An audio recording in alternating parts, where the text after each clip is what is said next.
ನಮಸ್ಕಾರ ಸ್ನೇಹಿತರಿಗೆ, ಪ್ರಗತಿ ಚಾನಲ್ಗೆ ಆತ್ಮೀಯವಾದಂಥ ಸ್ವಾಗತ. ಇವತ್ತಿನ ಭದ್ರಾ ಜಲಾಶಯದ ನೀರಿನ ಮಟ್ಟವನ್ನು ನೋಡಿಕೊಂಡು ಬರೋಕ್ಕಿಂತ ಮುಂಚೆ ಹೊಸದಾಗಿ ಚಾನಲ್ ನೋಡ್ತಾ ಇದ್ದರೆ ಚಾನಲನ್ನು ತಪ್ಪದೆ ಸಬ್ಸ್ಕ್ರೈಬ್ ಆಗಿ. ಇಂದು ಭದ್ರಾ ಡ್ಯಾಮ್ನ ನೀರಿನ ಮಟ್ಟ ನೋಡೋದಾದರೆ ಟೋಟಲ್ ಸ್ಟೋರೇಜ್ ಬಂದು ಡ್ಯಾಮ್ದು 2158 ಅಡಿ.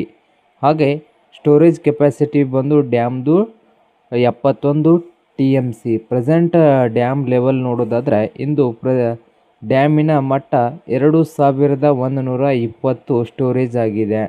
ಹಾಗೆ ಸ್ಟೋರೇಜ್ ಕೆಪಾಸಿಟಿ 32 TMC. ಇನ್ನು ಫ್ಲೋಲಿಂಗ್ ನೋಡೋದಂದರೆ ಒಳಬರುವ ಹರಿವಿನ ನೀರು ಬಂದು 2478 ಕ್ಯೂಸೆಕ್ ಒಳಹರಿವು ಇದೆ. ಡ್ಯಾಮಿಗೆ ಒಳಹರಿವು 2478 ಕ್ಯೂಸೆಕ್ ನೀರು ಬರ್ತಾ ಇದೆ ಡ್ಯಾಮಿಗೆ.